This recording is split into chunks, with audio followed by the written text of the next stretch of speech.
Ever get that feeling? Like deep down, there's this well of insight inside you, but it's just out of reach. Like almost like a knowing, but not quite. Yeah, totally. Like a whisper you can't quite Yeah. make out, right? That feeling like there's deeper wisdom we could tap into if we knew how. I think a lot of people feel that pull. Right, like a yearning for something more, Mhm. some kind of deeper connection. And that's exactly what we're diving into today. You ready? The indigo ray and how it connects to something that, well, honestly trips most of us up, feeling unworthy. And our roadmap for this whole thing, the law of one material. The law of one, it's got this whole framework for understanding our energy, our energy system, and how the beliefs we hold so tightly, they can either open us up to greater awareness, like spiritual awareness, or they can totally block us.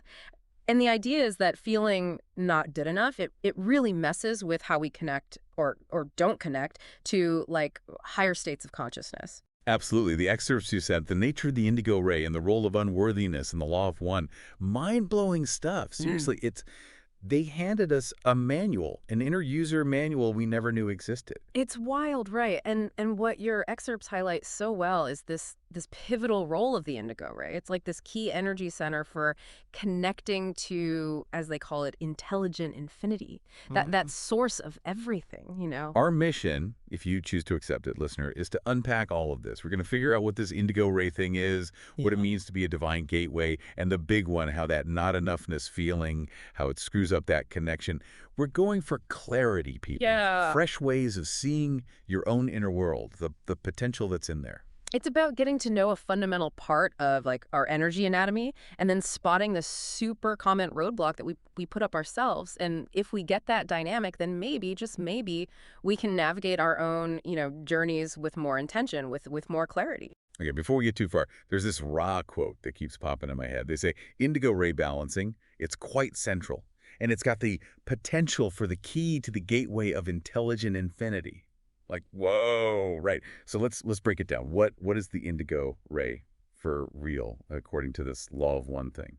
All right, so picture this deep, like violet blue color, okay? That's the indigo ray. It hangs out in the sixth energy center, which is linked to, your pineal gland. That third eye spot right in the middle of your forehead. So it's not just a color, it's like an actual energy frequency thing happening inside of us. That's what the law of one is saying. And what it does, its main gig, is it acts as the gateway to intelligent infinity, that threshold to the divine, that boundless source we keep talking about. The threshold to the divine. That's a pretty huge deal, right? Like that's a major energy hub. Oh, yeah, it's a big one. It's considered the first of the true spiritual rays, and the material's saying it's got like infinite possibilities for connection, for understanding. And Ra, they actually describe it as that ray worked upon only by the adept, and the gateway to intelligent infinity, bringing intelligent energy through. Powerful stuff. Hold on. Only by the adept. That makes it sound like it's only for like super spiritual masters, like way out of reach for normal people. Is that what they're saying? Oh, well, okay, when you hear adept, it's easy to picture like, some spiritual guru on a mountaintop. But here in this context, it can also mean anyone who's actively trying to grow spiritually, like working on their inner self. It's the potential to engage with this indigo ray thing, to like work it out. It's in all of us. Think of it like a muscle. Some people have trained it more, sure, but everyone's got the muscle. Oh, okay, that's a much better way to think about it. Less intimidating, right? Yeah. So if we're trying to like visualize this, the indigo ray in action, what would it look like? They actually give this amazing metaphor, okay? Imagine you are a temple. Your whole being is a temple. The indigo ray, that's the inner sanctum, the most sacred spot where your little individual self meets your, like, capital S self. And in that space, you can finally go beyond your own, like, limited identity and start to get a taste of the I am, that feeling of oneness with everything. Yeah, inner sanctum, meeting your most divine aspect. Yeah. I like that, the imagery. But here's the thing. If this gateway is so powerful, if we've all got this inner sanctum, why don't we all feel this intelligent infinity all the time? Like, what's blocking it? And here's where our friend unworthiness comes in. It's like static in the signal, jamming things up. The material says it straight up. Those blocked in this center may experience a lessening of the influx of intelligent energy due to manifestations which appear as unworthiness. So it's not just in your head feeling not good enough. It's messing with your energy, literally. Unworthiness, that feeling of like always coming up short, never being good enough. It's everywhere, right? We all experience it in some way. Totally. Yeah. And the law of one is saying it's not just a bad mood, it's like spiritual amnesia. It's this belief deep down that I am not worthy of the divine, period. Like we're separate, less than the source. Spiritual amnesia, forgetting who we really are, our divine nature. Yeah. It's like we're walking around with this fake ID, pretending to be limited, disconnected. Exactly. And Ra is like, this is one of the biggest blockages to that indigo energy flow. We're literally rejecting ourselves, closing ourselves off from the source of everything. Of course it's going to mess up the connection. So it's self-rejection at the root of it all. We're putting up these walls between us and our own potential. I'm getting chills over here. Okay, so they have this other metaphor that's super helpful. Okay, imagine a stained glass window, but it's covered in dust, right? The light of intelligent infinity, it's always there shining, but it's all muffled, the colors, the clarity, everything. Until we clean the dust, we can't see it clearly. So this not enoughness, it's not something out there holding us back. It's this internal dust that we can actually clean up. No wonder Ra called it quite central. So how do we clean it? How do we deal with unworthiness, law of one style? Well, get ready for a journey because they say from worth in action to worth in essay is arduous. And an essay, that's Latin for, in essence, like being. So it's moving from I do things, therefore I'm worthy to... So I am, and that's enough. Right. It's about inherent worth, not what we achieve or what people say about us. Boom, you got it. I am, therefore I am worthy. We are valuable, sacred, just because we exist, period. End of story. No need to prove it. That's a huge mind shift, right? We're so programmed to think we got to do stuff, achieve stuff, get approval to be worthy. For sure. So indigo balancing is about realizing that sacred worthiness is ours already. We're born with it. It's unconditional. Not something we got to earn. It's like uncovering something that was already there. A hidden gem. Okay, this is making sense. And here's the kicker, the big takeaway. When that unworthiness starts to heal, when we get that we're already worthy, boom, the indigo ray transforms. It goes from blocked to bridge, like a clear, strong current for that intelligent energy to flow back and forth to and from the infinite creator. A bridge. Love that. From blocked to open pathway. Okay, we get it intellectually, but listener, how do you actually do something with this? The material talks about podcast practices, right? Let's get practical. These practices are like tools, Yeah. for working with your indigo energy center and starting to shift that unworthiness feeling. First up, the inner daze practice. Okay, I'm intrigued. How do we do it? So find a quiet spot, get comfy, just sit still. Now bring your attention to your third eye, that spot between your eyebrows. Got it. Good. Now ask yourself, what part of me feels unworthy? And here's the key. Listen. Really listen to whatever comes up. Thoughts, feelings, anything. No judgment, just gentle awareness. So not about fixing it right then, just noticing with kindness. Exactly. And then, this is powerful, talk to that part of you, the one feeling unworthy, and say, you are already worthy, you are already light. It's like direct love right to the heart of that feeling. Wow, like a heart-to-heart with your shadow self. I love that. What's next? Affirmation of being. Words have power, right? We're going to use that. Two key phrases. My worth is not earned, it is revealed. And I am the creator knowing itself. My worth is not earned, it is revealed. Powerful. We don't got to do anything, it's already there. And the second one, I am the creator knowing itself. That's a big one, right? Almost scary. It is. It's huge. It's saying we are all part of expressions of that one infinite creator experiencing itself. And saying those phrases out loud, thinking about them, it can really start to change the story you tell yourself about who you are, Reprogramming those old beliefs. I dig it.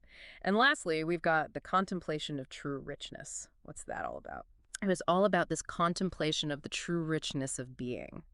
They want us to meditate on that phrase. Don't think of richness like money or stuff, but like, what is it to be truly rich just by being alive? What's the fullness we already have inside? Shifting focus from having to being.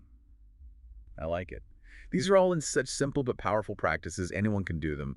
And the material also talks about like this discipline of the personality thing, right? Like a path to opening up the indigo ray. What's that about?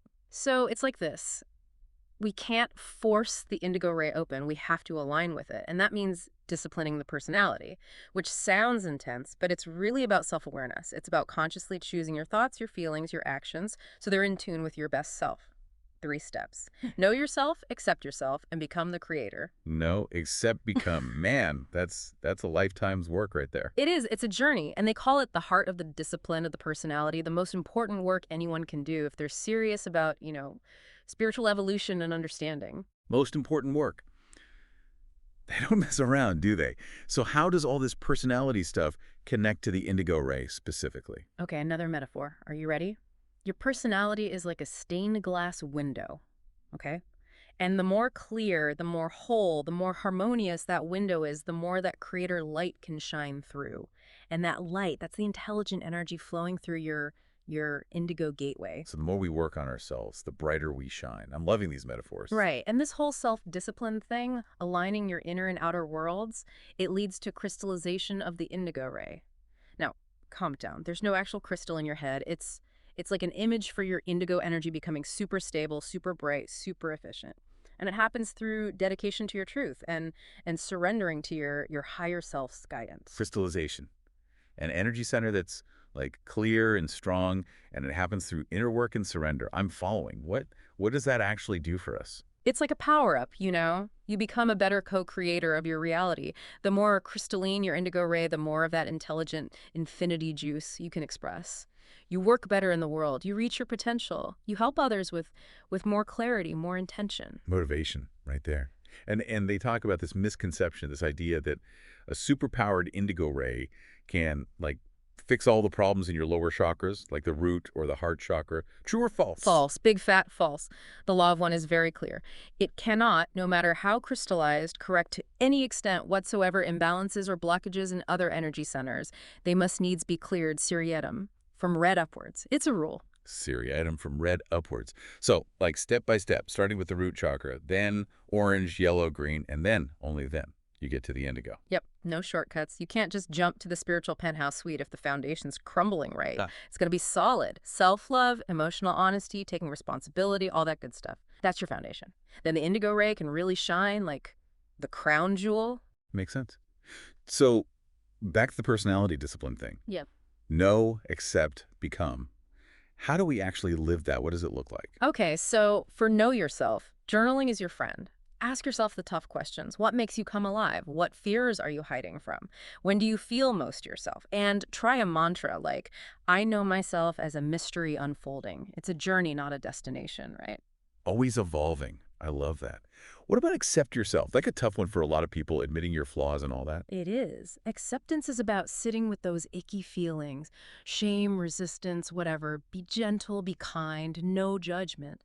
And the law of one says, the disciplined personality, when faced with another self, has all centers balanced according to its unique balance. So as you accept yourself, your relationships get clearer, you know? You don't get so triggered by your own stuff reflected back at you. Try this mantra. You are welcome here. You are part of the whole. Acceptance brings peace, clarity, compassion, and finally, become the creator. How do we, like, actively do that? Well, this is, like, the peak of indigo work. It's about realizing and living as the divine being you already are. Not turning into some, like, separate creator, but understanding that we're all part of that one infinite creator, each with a unique role to play. Here's a question for you, listener. Think about this.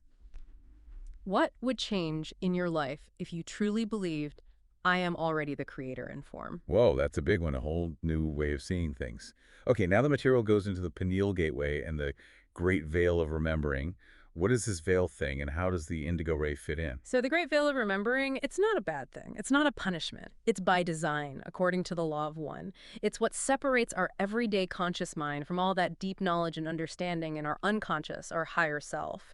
And that separation is what gives us free will, the whole point of our journey. Yeah. To choose to remember who we are, you know, to choose to come back to oneness. We intentionally forgot so we could remember. Right. Like a cosmic game of hide and seek. Exactly. It's like that mist in the forest metaphor. We can't see everything clearly, but we can sense it, feel the energy, and we can choose to move towards it. And the indigo ray, our gateway, where does it come in? The indigo ray, up in your pineal gland, that's where we can receive the clearest, purest love and light from the source.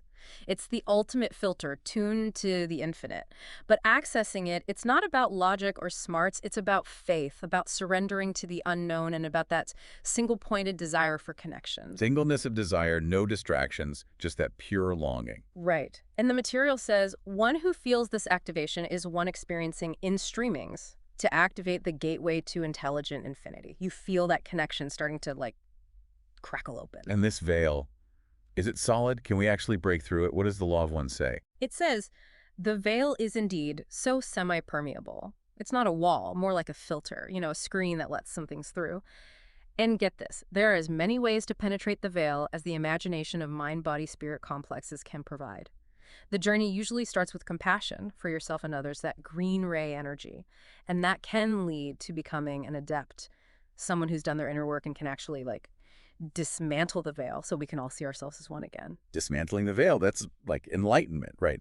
A total shift in how we see things. Are there techniques in the law of one for getting through that veil? There's this one, singleness of thought and silence. It's all about quieting the mind first, finding that stillness. Then you take a single thought, a word, a symbol, something that represents the divine, and you hold it in your mind's eye, your inner vision, for a few minutes. It's not about forcing it, but like gentle devotion, becoming a clear channel. And when that intention is steady, bam, it starts to open the indigo gateway and healing happens, and you connect deeper to intelligent infinity.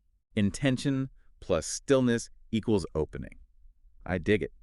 Now, they also talk about the indigo body being the gateway body. What's that mean? The indigo ray body, also called the etheric body, is the gateway because, as they say, in this body, form is substance, and you may only see this body as that of light. It's like the pineal gland and the indigo ray are the bridge between our limited physical self and our unlimited energetic self. So not just a physical spot, but a state of being, a bridge between worlds. But if this gateway is so powerful, why are so many people blocked? Is it all just about remembering? The veil is also there to protect us. If we access those high-frequency energies without being grounded, integrated, balanced, it could be too much, disorienting. Can lead to ego trips, delusions, all sorts of messy stuff. They say those experiencing tingling and visual images are having some blockage in the energy center being activated, and its effect is diffused. So the veil's like a regulator, making sure we're ready for the full blast. A safety feature, in a way. Okay, and the material keeps coming back to unworthiness, like it's the biggest obstacle for the indigo ray. Why is that? It's saying that the reason we struggle to connect, it's not about lack of effort or the wrong techniques. It's this deep down belief, I am not enough. I don't deserve this connection with the divine. It's that core wound, right? I'm not good enough. Yeah. But how does that actually block the indigo energy? Okay, so think of it like this. There's this pure high-frequency energy flowing in, right? But if our self-image is all messed up, if we see ourselves as unworthy, it creates friction. That energy can't flow smoothly through the indigo ray. It's like they use this metaphor, a prism covered in mud. The light's there, but it's distorted, dim. So our negative beliefs are the mud. Got it. Yeah. And they also talk about shame as spiritual scar tissue. How did that fit in? Shame and blockages in those lower chakras, they make it so hard to really seek the law of one, to connect with those higher senders, including the indigo. They say if you've got stuff stuck in the red ray, you feel unsafe. In the orange ray, unlovable. Yellow ray, unworthy. And until you heal that foundation, the green ray of love and then the higher rays like indigo, they're out of reach. To access indigo, you gotta accept all of yourself, even the shadow stuff. No skipping ahead. It's a holistic process. Heal the foundation first. Yes. And get this, they say that challenges, painful experiences, those are catalysts. They're like mirrors showing us our own distortions. So when you feel shame, rejection, when you're hard on yourself, those are actually signs. They're pointing to what needs healing. Sacred flares. I love that. Not bad things to avoid, but guidance. So what's the key to healing unworthiness and unblocking the indigo ray? Back to the basics. Know yourself, accept yourself, become the creator. And for unworthiness, accepting yourself, that's the big one. Be radically honest. Welcome the shame. Admit the brokenness. See through the lie of unworthiness. It's like that metaphor of the old childhood coat. Unworthiness might have protected you once, but now you're grown, you can take it off, feel lighter, and finally get that you are worthy, just as you are. Like shedding old skin. It's a choice. Powerful. And finally, we get to the indigo crystallization, the light body of the adept.